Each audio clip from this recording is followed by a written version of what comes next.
L'affaire qui suit ne relate que des faits réels. Toutefois, par respect pour les familles des protagonistes de cette histoire, certains lieux et identités ont été volontairement modifiés.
Le 3 juin 1994, une infirmière du centre médical de Bezons dans le Val d'Oise se rend comme chaque matin au domicile de Gaston Moisset, 89 ans, et de Clémentine, son épouse, âgée de 80 ans. Ce jour-là, elle arrive à 8h45 chez le couple de retraités. Lorsqu'elle arrive à l'adresse, petit pavillon en banlieue, elle constate ce qui d'abord l'intrigue, c'est que le portail est ouvert. Elle pénètre dans la propriété et se rend compte que la porte d'entrée du pavillon est ouverte. Elle est encore plus intriguée, elle pénètre dans les lieux et là, elle assiste à une scène d'horreur. L'infirmière découvre Clémentine Moisset prostrée, en état de choc, assise dans un coin de la salle à manger. À sa droite, Gaston, baignant dans son sang, gît sur le carrelage. Il semble avoir reçu plusieurs coups sur le haut du crâne. L'infirmière appelle les secours. Le couple est rapidement évacué vers le service d'urgence de l'hôpital d'Argenteuil. Le parquet de Pontoise saisit la police judiciaire. Les enquêteurs de Cergy-Pontoise arrivent sur les lieux. Je reçois un coup de téléphone de la part d'un contact policier de la police judiciaire qui me dit « il faut vraiment que tu viennes me voir, j'ai une affaire qui est absolument hors du commun » et pourtant il s'agissait d'un policier aguerri. Pour mieux te faire comprendre cette affaire, il y a quelque chose que je te propose, c'est de regarder certaines images. Il dit, mais je te préviens, ces images sont particulièrement dures, tu n'es pas obligé de les regarder, mais je pense que sincèrement, ça te permettrait de comprendre à quel point l'affaire est, dans sa violence, particulièrement hors du commun. J'ai tout de suite sous les yeux des images très pénibles. Mais ce qui ressort d'évidence dès les premières images, c'est que la scène est totalement maculée de sang. Un désordre indescriptible règne dans le pavillon, que ce soit au rez-de-chaussée ou au premier étage.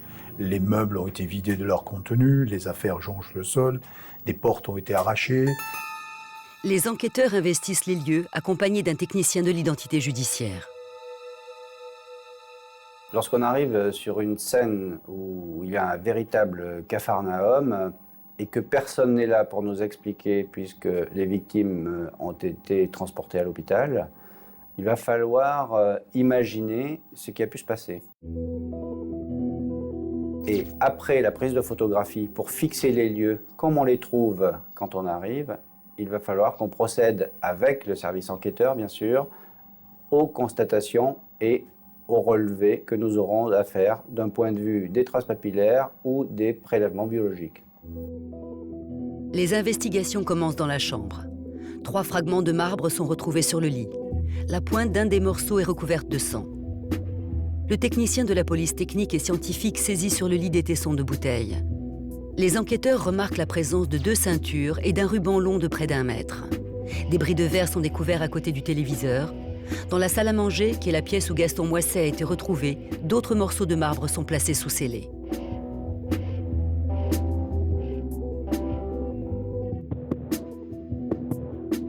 Sur un des murs, le technicien remarque une tache de sang. Dans le couloir, au bas de l'escalier, il y a des traînées de sang. À l'étage, les enquêteurs s'intéressent à un casier métallique vidé de son contenu. Notre technicien de scène de crime se livre donc à un examen minutieux des lieux. Cet examen lui permettra de révéler plusieurs traces papillaires. Une trace papillaire, c'est un dessin incomplet du doigt qui a été laissé sur les lieux. Et ces traces de doigts sont laissées par les sécrétions de graisse, en fait, que nous avons dans la sueur. Et on doit les faire apparaître pour les exploiter et pour les prélever. Et pour ce faire, nous avons donc des techniques conventionnelles qu'on emploie. Ce sont des poudres avec des pinceaux. Et nous allons pouvoir la transférer avec le scotch. La police technique et scientifique recherche tout indice permettant de comprendre ce qui a pu arriver à Gaston. 2 traces papillaires sont révélées sur 2 verres, l'un contenant de l'eau, l'autre du vin. Dans la salle de bain, à l'étage, le technicien s'intéresse particulièrement à une tache de sang découverte sur le couvercle du réservoir d'eau des toilettes. On peut aller chercher des traces biologiques ou des traces de sang lorsqu'elles sont situées suffisamment loin de la victime pour que ça ne soit pas raisonnable d'envisager que la victime ait pu saigner jusqu'à quelques mètres alors que les coups qu'elle a vécus sont invalidants d'emblée. Les prélèvements de sang sont envoyés au laboratoire de la police technique et scientifique de Lille.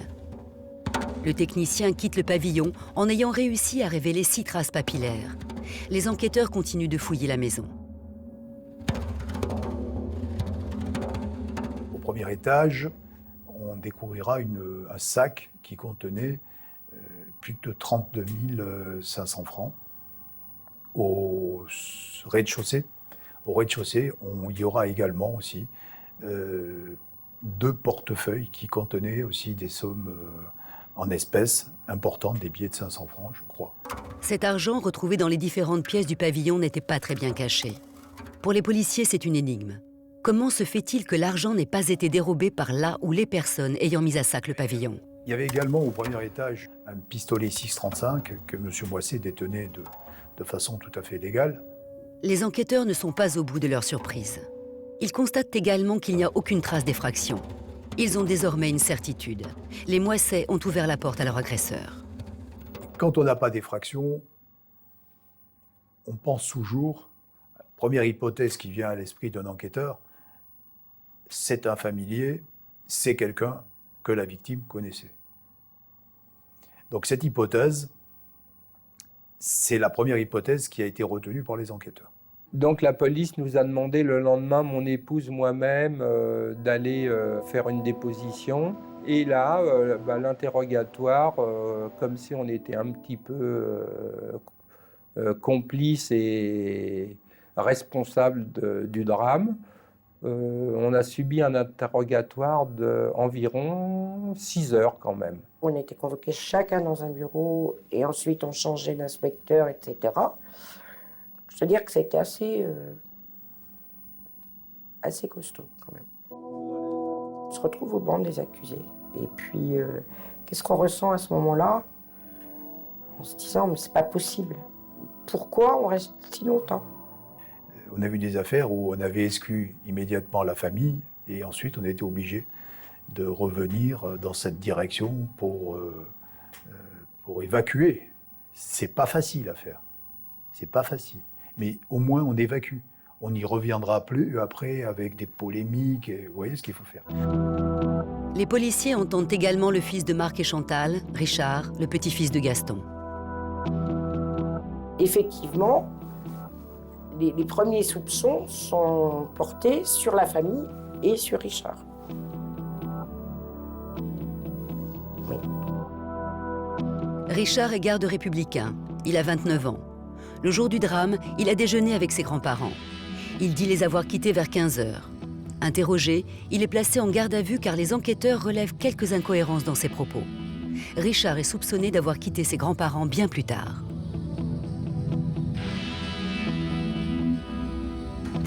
Richard l'a vécu très mal.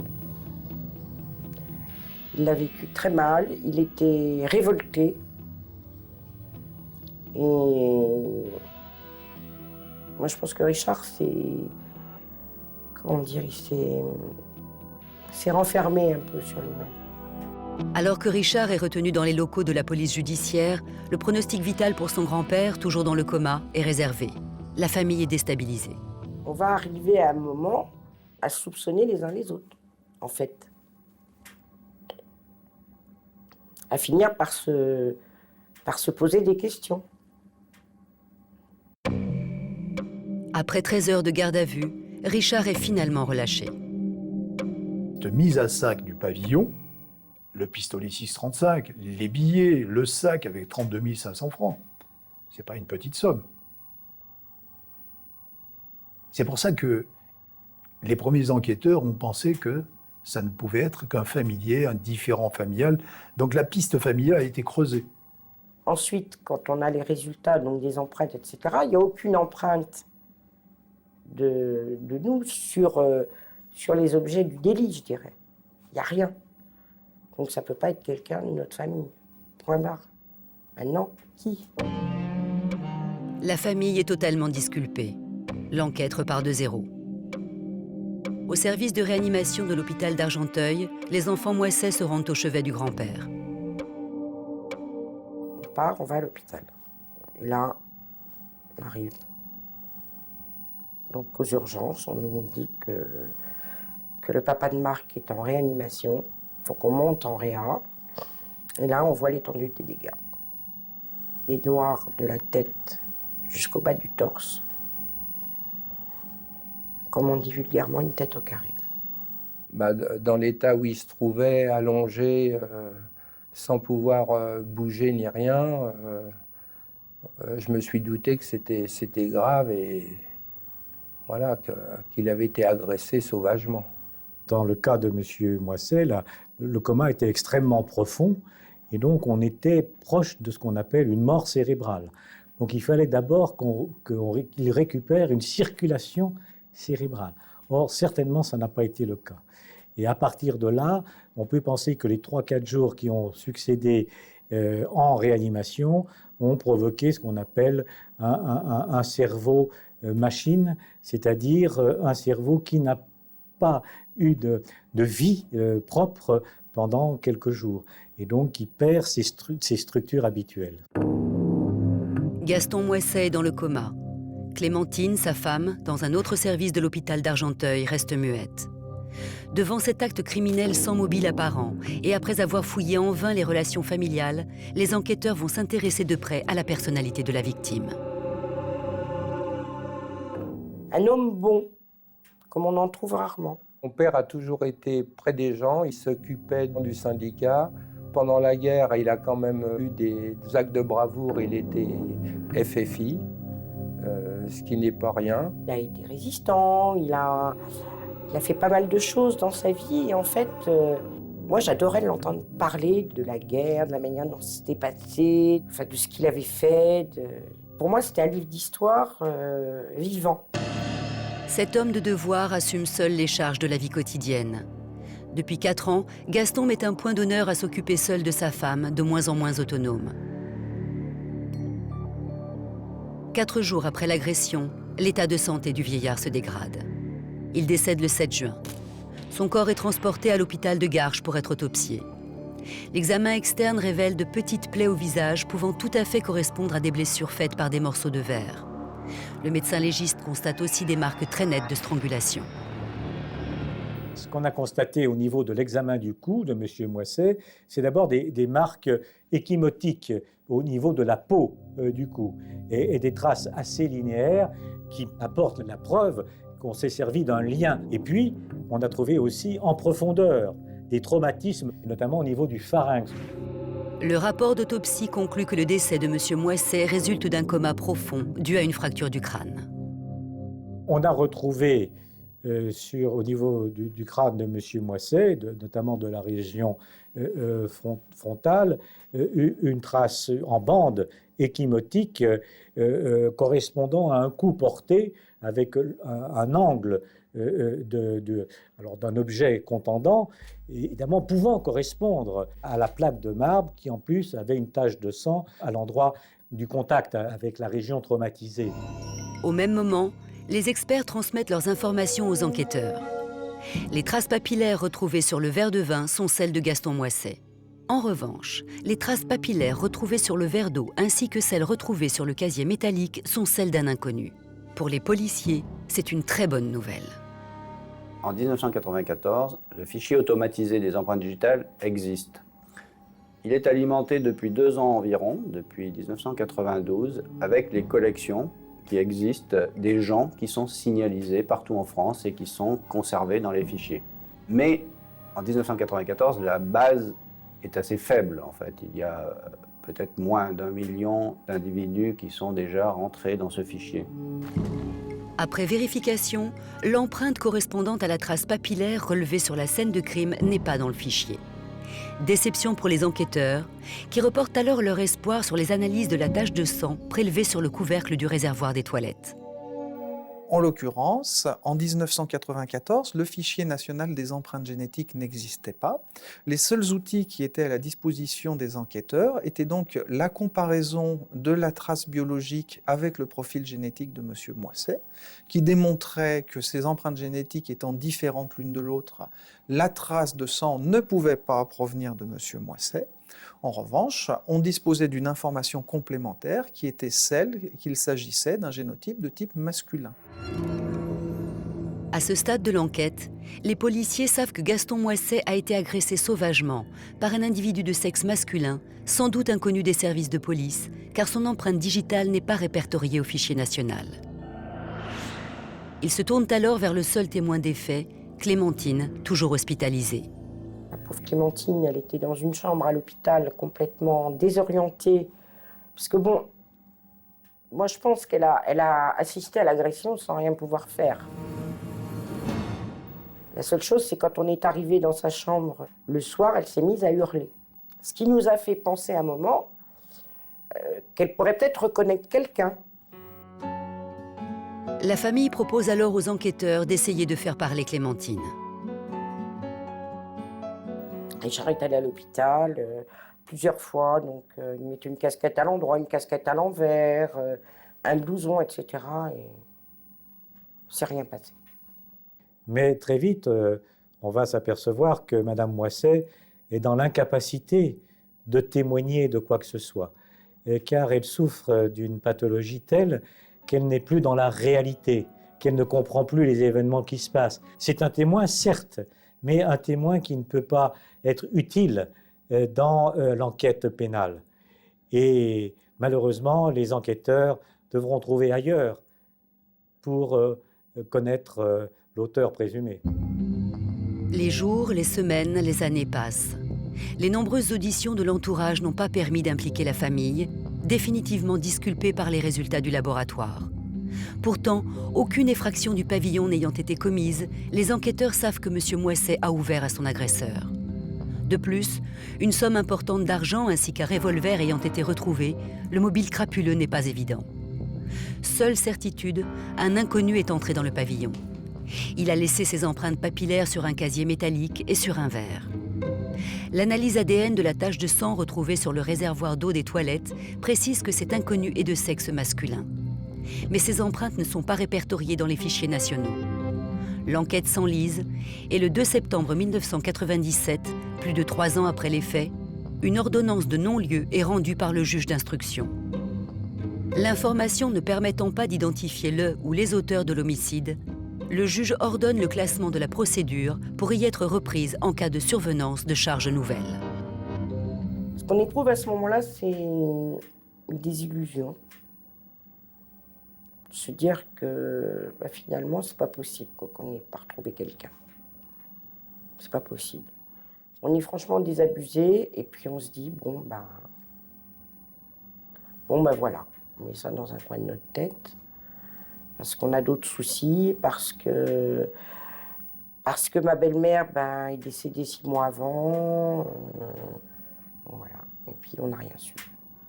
Cette enquête a été menée, je crois, avec les moyens du bord d'une certaine époque et avec les progrès de la police technique et scientifique d'une autre ère qui s'ouvrait en matière de police judiciaire. 1 an et demi après le non-lieu, un élément nouveau relance l'enquête. Nous étions au mois de mars 1999 lorsque nous avons été avisés par le service central d'identité judiciaire qu'une empreinte qui avait été donc relevée sur un homicide volontaire en 1994 venait d'être identifiée par la base FAED, le fichier automatisé des empreintes digitales. Et donc ce service nous communiquait l'identité de la personne, à savoir un certain Pierre Laurent. Pierre, 31 ans, est entendu en janvier 1999 par les gendarmes de Poissy dans une affaire de faux et usage de faux. Il est signalisé à cette occasion. Ses empreintes sont alors intégrées au fichier national des empreintes digitales. Après son audition, l'homme a quitté libre les locaux de la police. Les empreintes digitales de l'auteur ont été relevées, inclus à la base du fichier automatisé des empreintes digitales, et que la trace papillaire qui avait été retrouvée sur les lieux correspondant à un de ses doigts a été rapprochée et a fait l'identification. Il y a un effet automatique de comparaison entre les traces papillaires non résolues qui sont conservées dans la base du fichier automatisé et les nouveaux candidats qui arrivent et qui sont signalisés, eux, au quotidien dans tous les services de police et de gendarmerie de France. Et c'est la raison pour laquelle cette signalisation de l'ORI effectuée par les gendarmes avait été communiquée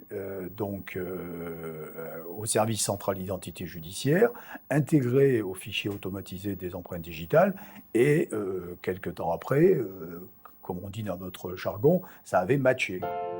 Né à Bezons dans le Val d'Oise en 1967, Pierre, marié, un enfant, est vendeur ambulant de tapis et d'objets d'antiquité. Mais ce qui a déterminé sa vie, c'est la boxe. Issu d'une famille de boxeurs gitans, il est devenu boxeur professionnel à l'âge de 21 ans. Sa spécialité, gagner par KO.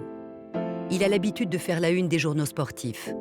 C'est la première fois qu'on parle de lui dans la rubrique des faits divers. Les enquêteurs vont s'intéresser au parcours de ce poids léger. Je l'ai vu au pavillon Baltard à l'époque où c'était un espoir de la boxe en France. Alors c'est un type qui était grand pour sa catégorie, très lourd de droite. Pierre se caractérise plus par une boxe, j'ai envie de dire, un peu plus violente, un peu plus en puissance. C'est un puncher. Il finissait par placer sa droite et puis les types qu'on lui mettait en face, il descendait. Malgré tout, je ne sentais pas chez Pierre l'éclat du champion. Il y avait quelque chose de monocorde, d'un peu triste, de studieux, j'allais dire de contraint. Il m'a évoqué Boris Karloff dans Frankenstein, avec son masque, son long front bosselé comme ça, et son regard terne. Et puis vous savez que dans Frankenstein, la première victime, c'est la créature.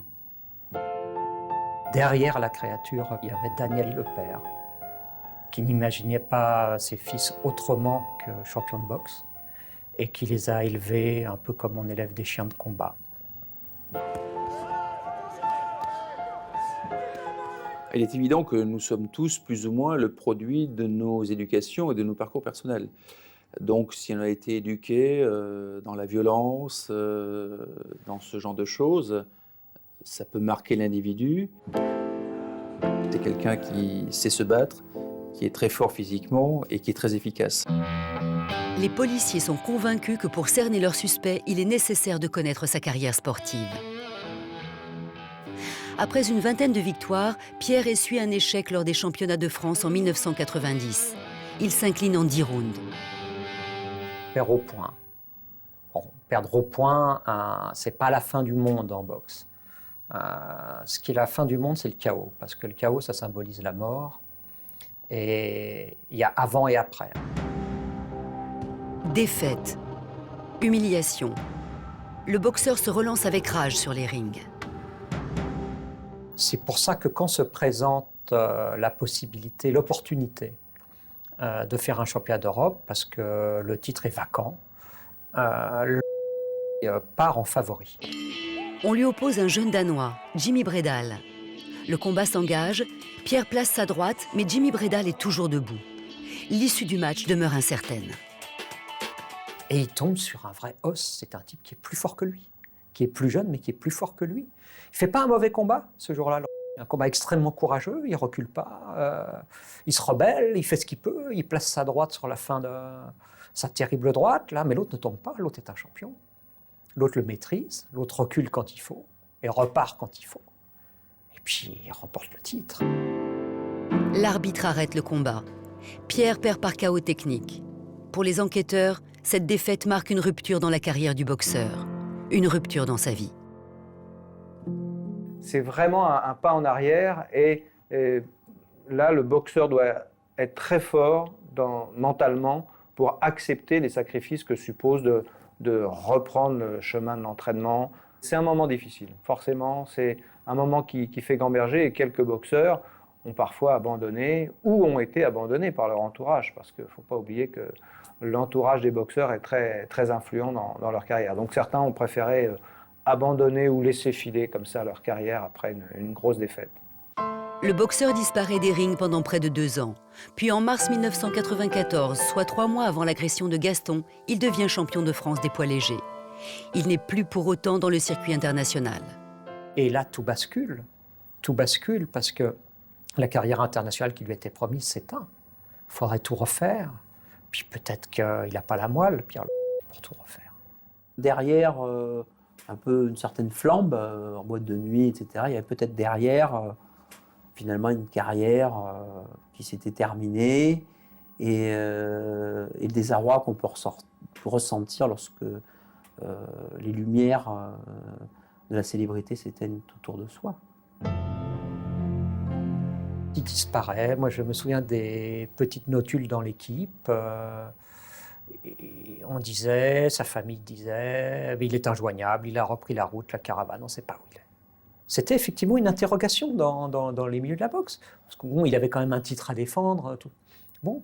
Et il était aux abonnés absents. Hein, voilà. Aux abonnés absents, il était introuvable. C'est quelqu'un qui est, comment dire, à la limite de la marginalité et sans domicile vraiment fixe. Les enquêteurs ne disposent d'aucune adresse fiable. Le boxeur vit dans des caravanes. Il demeure introuvable. Nous avons un nom, Pierre, un environnement. On s'aperçoit que ce monsieur n'a pas vraiment d'adresse de domicile fixe.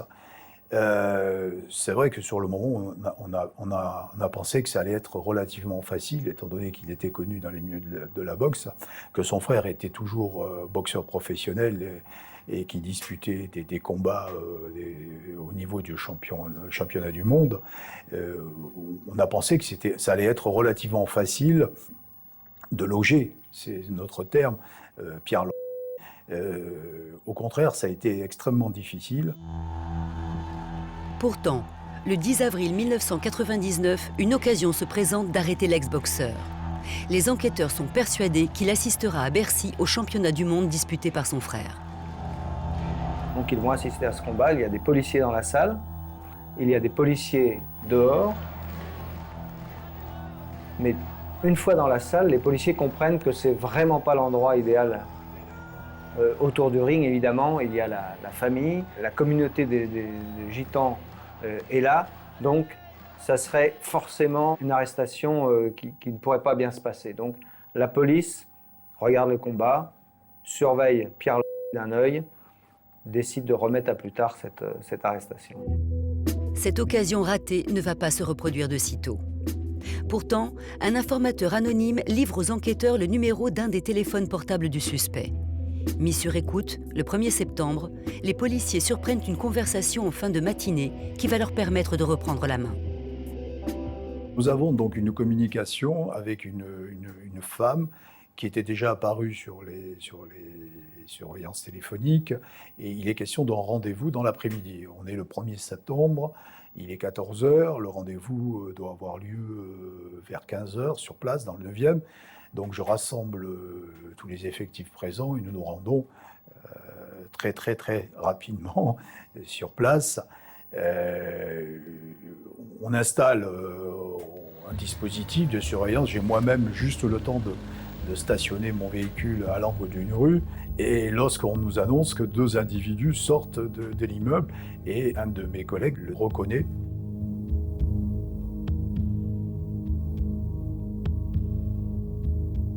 je fais signe à mes collaborateurs qui étaient autour, et à ce moment-là, on procède à l'interpellation. Je dois dire que je l'ai percuté, je me suis souvenu que j'avais fait un peu de rugby dans ma jeunesse, et voilà, ça s'est passé sans problème. Ils sont palpés par mesure de sécurité, et effectivement, on retrouve un petit pochon qui contient des pierres, des diamants probablement. Pierre est conduit dans les locaux de la police judiciaire de Cergy-Pontoise. Il est placé en garde à vue. Rapidement, les enquêteurs découvrent que les diamants proviennent d'un vol à l'arraché. L'interrogatoire se poursuit. Pour les enquêteurs, le souci permanent est d'attendre le bon moment pour évoquer l'affaire Moisset. On n'a pas intérêt à immédiatement se précipiter sur la personne gardée à vue et rentrer sur le fond de l'affaire. Généralement, ces personnes ont commis plusieurs méfaits. Et donc, dans leur tête, ils s'interrogent. Quelle affaire, pourquoi je suis là, qu'est-ce qui s'est passé? Je pense que ne devait pas se douter qu'il s'agissait de l'affaire de 1994 à ce moment-là. Mais comme c'était quelqu'un qui était assez marginal, avait commis probablement d'autres petits méfaits, il a pu penser à un moment donné qu'il s'agissait d'une affaire banale, quoi. Même si on lui avait quand même notifié qu'il s'agissait d'une commission rogatoire pour homicide volontaire. Mais je crois qu'il n'avait pas vraiment bien pris conscience immédiatement de l'importance de l'affaire pour laquelle il était en garde à vue. L'affaire est relancée. Chantal et Marc Moisset sont prévenus. Marc a eu un coup de téléphone, un coup de fil à l'inspecteur en disant que l'affaire était réouverte.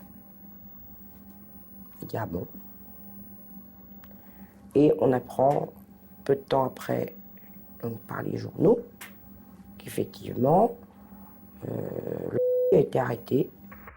La famille va enfin avoir les réponses aux questions qu'elle se pose depuis 5 ans. Pierre passe la nuit du 1er septembre au dépôt. Le lendemain matin, dès 7h30, les enquêteurs reprennent leur interrogatoire. On interroge donc sur le fond. Donc là, à ce moment-là, il sait de quoi il s'agit, d'une affaire d'homicide volontaire. On lui montre les photos de la victime, M. Moisset. On lui montre des photos de la rue, du pavillon, qu'il nous dit ne pas connaître, alors qu'on savait qu'il avait fréquenté le quartier. Plus on avance, plus il semble quand même comprendre que s'il est interpellé 5 ans après, c'est que, comme on dit dans notre jargon, on a des billes. Et à un moment donné, tout à fait naturellement, sans s'énerver, sans s'effondrer, je vais vous expliquer comment ça s'est passé. C'est moi qui me suis battu avec le vieux. La personne constate que le déni, ça ne marche plus, que les enquêteurs ont des éléments vraiment probants qui existent, et donc il décide, face à ça, de ne plus les contourner parce qu'il ne peut pas faire autrement, et donc il va dire « j'avoue ». Mais qu'avoue-t-il? Sûrement une version très personnelle des faits. C'est donc vers 10h30, à peine 3 heures après le début de l'interrogatoire, que le suspect révèle sa version des faits. Et là, il a commencé à nous donner une explication qu'il a rectifiée à plusieurs reprises, parce que dans un premier temps, il disait qu'il n'était pas monté au premier étage. Et quand il voyait nos mous, comme il est quand même assez malin, il comprenait qu'on avait, nous, des éléments dans le dossier qui permettaient de le coincer là-dessus. Certains criminels, c'est assez classique dans un premier temps, s'arrangent avec les faits, donnent une version qui leur est personnelle et qui leur est favorable et mentent plus ou moins pour ranger les faits en leur faveur. Donc il a adapté, il a relaté la scène. Un premier temps relativement convivial avec M. Moisset qui lui aurait offert un verre d'eau, M. Moisset se servant un verre de vin. Et ensuite, selon Moisset serait rentré en colère en faisant état d'un cambriolage qui venait d'être commis chez lui. Et à l'appui de ses déclarations, il le faisait monter au premier étage où tout avait été fouillé. Les enquêteurs ont pu vérifier qu'effectivement Gaston, en présence de sa femme, avait bu un verre avec le boxeur. Les traces papillaires retrouvées sur les verres l'attestent. En revanche, les déclarations du suspect concernant le cambriolage à l'étage sont contradictoires avec les éléments retrouvés sur la scène du crime. Lorsque les services de police interviennent dans le jour des faits, trouvent également que le rez-de-chaussée a été fouillé. Donc si ces faits avaient été commis par un supposé cambrioleur, ils ont été commis avant l'arrivée de l'homme dans les lieux, donc on aurait dû voir le même désordre au rez-de-chaussée qu'au premier étage. Or, il ne le mentionne pas. Le suspect poursuit ses déclarations. À l'étage, M. Moisset lui aurait demandé de ranger un casier métallique. C'est à cette occasion qu'il se serait coupé. En manipulant ce casier métallique, il se coupera à un doigt et il se rendra donc dans la salle de bain pour se soigner. Les enquêteurs ont maintenant l'explication de la présence de sang sur le couvercle du réservoir d'eau des toilettes. Pierre continue sa déposition. Monsieur Moisset est devenu agressif. Il m'a dit « Vous allez m'aider à ranger, c'est le bordel ». Quand je suis revenu des toilettes, il n'a plus voulu me laisser sortir. Il criait, s'emportait et me barrait le chemin. J'ai fini par l'écarter et j'ai descendu l'escalier 4x4. J'ai entendu que derrière moi, il chutait dans l'escalier et d'ailleurs, il s'est fait mal. Le boxeur aurait repris son tapis. Gaston Moisset aurait alors tenté de l'agresser à l'aide d'une bouteille. Puis le vieillard aurait essayé de le frapper à l'aide d'une plaque de marbre de près de 10 kilos. Et au cours de cette manœuvre, Moisset serait parti en arrière et la plaque, lui, serait tombée dessus. Mais les constatations du médecin légiste contredisent la version du suspect. La plaque aurait traumatisé sur sa surface. La lésion observée aurait été de toute autre nature. Et notamment, ce n'est pas en angle qu'il y aurait eu ces traumatismes, mais à plat, et donc ça aurait donné une lésion beaucoup plus large et avec un aspect totalement différent. Là, on peut être affirmatif, et nous sommes affirmatifs. Et il n'y a pas pu y avoir cette lésion provoquée de la façon dont le propose le présumé agresseur. Il a relaté la scène en se donnant quand même un rôle mineur, à savoir que le vieux, qu'il considérait fort comme un bœuf, l'avait finalement agressé et qui n'avait fait que se défendre. Ça, évidemment, ça donne de ce qui s'est passé une image tout à fait différente. Dans un cas, une dispute un peu violente sur la fin, et puis dans l'autre cas, une victime qui est réellement agressée, qu'on étrangle même, et qui finit par mourir. Alors certes, peut-être qu'on ne voulait pas qu'elle meure, mais enfin, l'agression a été violente et volontaire. Voilà comment cette confrontation entre nos observations de médecins légistes et puis l'interrogatoire de l'auteur présumé permettent de reconstituer la scène du crime avec suffisamment d'arguments solides pour que ce qui est dit par l'auteur puisse être récusé et qu'une autre interprétation puisse être, elle, retenue, notamment par le procureur, par le parquet, par le juge d'instruction. Devant autant d'incohérences, le juge d'instruction demande la reconstitution des faits et Pierre, en situation, rejoue le drame. Il rencontre Gaston Moisset devant le pavillon. À l'invitation du vieillard, il entre dans le domicile pour discuter. L'absence d'effraction sur la scène de crime corrobore les dires du boxeur. La suite de la reconstitution ne permet pas au juge de se faire une idée plus précise du déroulement des faits. Pierre reste sur ses premières déclarations. À la fin de la journée, les gestes exacts effectués le jour du drame et le mobile du crime restent une énigme. Il avait pu repérer cette maison, il a même pu parler à M. Moisset à plusieurs reprises, tout est envisageable. Est-ce que ce jour-là, il est rentré avec l'idée de tuer? Peut-être pas. Est-ce que ce jour-là, il est rentré avec l'idée de voler? Plus vraisemblablement. L'instruction touche à sa fin. Pierre est renvoyé en jugement devant la cour d'assises de Pontoise pour tentative de vol, précédée, accompagnée ou suivie de violences ayant entraîné la mort sans intention de la donner. L'ancien boxeur, incarcéré à la maison d'arrêt d'Osny, attend son procès. Je trouve quelqu'un qui va protester avec une énergie farouche, je dis bien farouche, de son innocence dans ce qui va provoquer la mort de ce malheureux vieillard. Dès le départ, il ne comprendra pas trop ce qu'il fait là, et il va dire « moi, ça n'est pas mon affaire et ça ne peut pas être mon affaire ». Vous savez, nous sommes dans un contexte culturel qui est un contexte culturel particulier. Monsieur fait partie de cette vaste communauté dite des gens du voyage, avec une culture particulière. Et peut-être que l'une des pierres angulaires de cette culture, c'est le respect que l'on doit aux personnes âgées, l'accompagnement qu'on va leur faire jusqu'à la fin de leur jour. Alors, voyez-vous, quand on vient dire « vous avez frappé sur un vieillard », et vous avez frappé si fort que cela a provoqué son agonie d'abord et sa mort ensuite, cette idée-là était totalement rejetée. Ça faisait partie de quelque chose qui ne pouvait pas être lui. Le 21 juin 2001 s'ouvre le procès devant la cour d'assises de Pontoise. J'attends la réponse. À ce moment-là, j'attends une réponse. Du moins, peut-être pas une réponse franche, mais une réponse. Dire voilà ce qui s'est passé. En fait, j'attends la vérité. Dès le début du procès, les enjeux sont posés. Les parties vont défendre des points de vue radicalement différents. Le procès a été conduit de manière très simple, je pense. Il dit qu'il n'a pas commis les faits, et c'est tout. Il ne l'a pas fait, Et la politique de la poursuite, ça ne peut être que les faits montrent que c'est. Donc nous sommes effectivement devant une structure un peu monolithique et de la défense et de la partie civile et du procureur général. Nous sommes bien d'accord, il y a un homme coupable ou non coupable. Devant la cour, l'accusé crie son innocence. Il réfute toute intention de tuer. Il n'aurait fait que se défendre.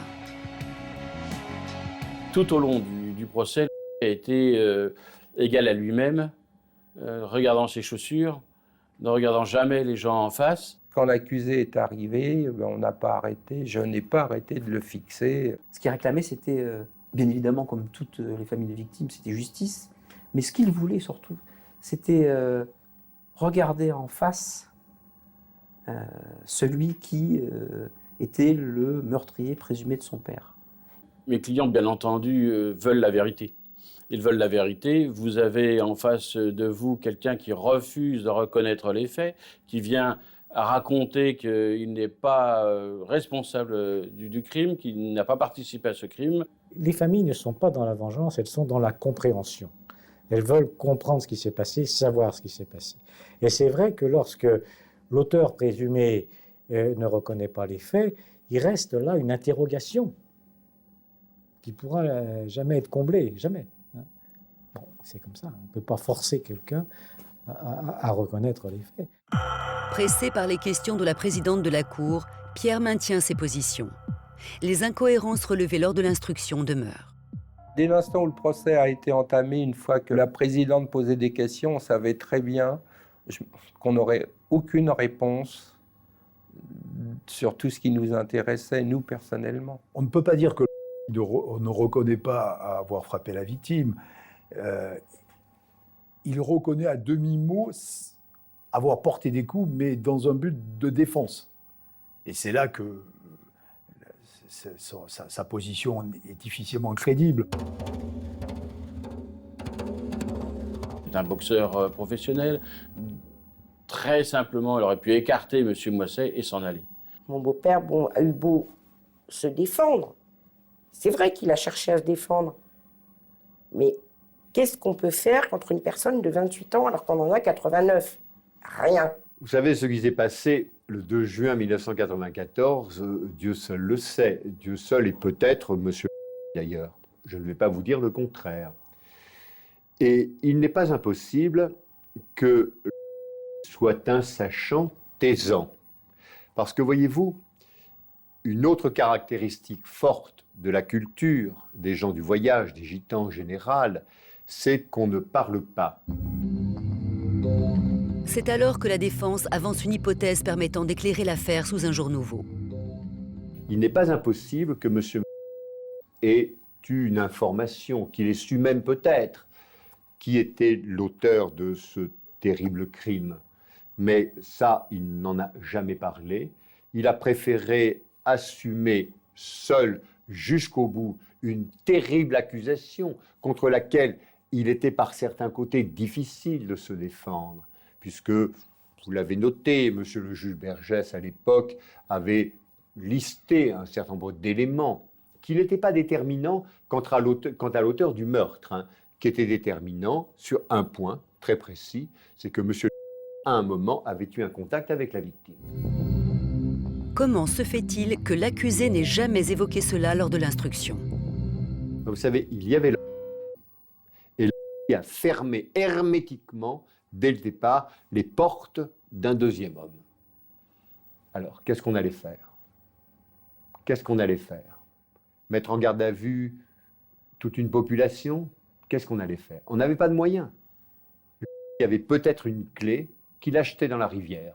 Voilà pourquoi on n'a jamais parlé de ce deuxième homme, mais qui a été extrêmement présent.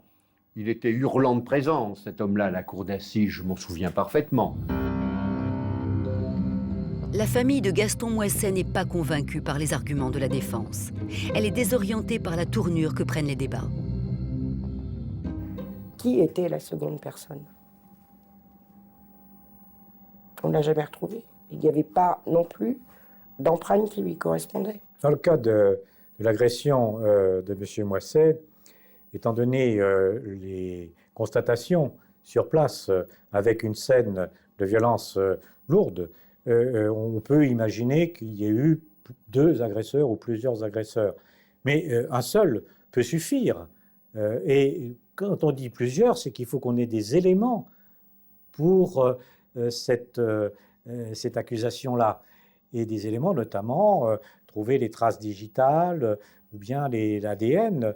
Alors, comment expliquer que seul un des agresseurs aurait laissé les traces de sa présence et puis que les autres, ou que l'autre ne l'ait point fait? C'est contradictoire. Ou bien il a fallu que le second prenne des précautions que n'aurait pas pris le premier. Ça ne tient pas beaucoup et je crois que la thèse d'un seul agresseur est parfaitement acceptable. 3 empreintes de relever sur les lieux, une trace de sang. Tous ces éléments se rapportent à... Il ne nous a jamais parlé d'un complice. Quand il nous précise la scène, sa montée au premier étage, la bagarre, à aucun moment il ne place l'intervention d'un complice. Donc c'est pour ça que je ne crois pas du tout, moi, à la version présentée par la défense lors du procès. Pourtant, les experts qui témoignent à la barre ne peuvent être formels.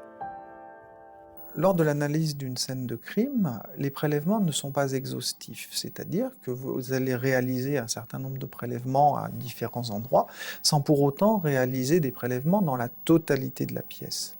Ce qui fait que si les prélèvements ne sont pas réalisés exactement à l'endroit où une éventuelle deuxième personne a laissé des traces biologiques, eh bien entendu, on va passer à côté et on ne mettra pas en évidence l'ADN d'une deuxième personne, si deuxième personne il y a. À la fin des débats, de nombreuses questions restent en suspens. Personnellement, j'ai l'impression que c'est qu'on me passait un mauvais film. J'étais en train d'assister à un mauvais film, en fait. Voilà. Et que c'était un procès, mais qui ne se déroulait pas comme moi je l'entendais. Non, ça n'allait pas. Maître Liénard, lorsqu'il est au cours de l'audience, va analyser chaque phrase qui va être prononcée par l'un ou par l'autre, par les différents intervenants, parce qu'il y a des interrogateurs qui se refont, on refait le procès. Et il va aussi utiliser ce qu'il a trouvé dans le dossier d'instruction pour, là en l'occurrence, essayer de développer au maximum chaque point de faiblesse du dossier. Chaque point qui n'est pas étayé, qui peut poser le moindre doute, il va l'éclater véritablement. Et ce sera sa force. Maître Liénard va être brillant, très brillant sur ce point-là. Il va réussir à insinuer un doute dans l'esprit du juré, non pas par rapport à la culpabilité, parce qu'elle va être retenue, mais au minimum par contre-coup, j'oserais dire, sur la notion de vulnérabilité de M. Moisset. Vous savez, il ne faut pas croire que la matière pénale soit une matière mathématique et que nous soyons très souvent accompagnés de certitudes. Hein. La plupart du temps, devant les cours d'assises, écoutez, nous tâtonnons tous, nous faisons tous au moins mal en disant, écoutez, là voilà, il y a des choses dont on peut être à peu près certain, c'est le bon sens qui le commande. Puis il y en a d'autres sur lesquelles on va émettre des hypothèses parce qu'on ne peut pas faire plus. Voilà comment s'organise tout ça. Moi, ce que j'ai plaidé, c'est mes quelques certitudes. Il n'est pas l'auteur de la mort. Il est probablement sa chantaison. Il est allé dans ce domicile, dans cette maison, sans aucun doute. Le reste, monsieur, on verra ça là-haut, le jour du jugement dernier, mais je crois que ce jour-là, on sera tous dans le box. Même les avocats généraux, ce qui est une grande consolation. Nous, ce qu'on voulait, c'était la vérité. Et ça, on ne l'a pas eu. La vérité, la vérité, la vérité. Savoir ce qui s'était passé et pourquoi. Mais ça, on ne l'a jamais obtenu. Et or, depuis 1994, on n'a pas fait le deuil de mon beau-père. On n'a pas réussi à tourner une page. Et c'est pour ça, aujourd'hui, que je viens témoigner. Pour pouvoir tourner la page. Tourner cette page et reprendre la vie, je ne dirais pas comme elle était avant, mais repartir certainement sur de meilleurs pieds, de meilleures bases. Le 22 juin 2001, le verdict tombe. L'ex-boxeur est condamné à 10 ans de réclusion criminelle.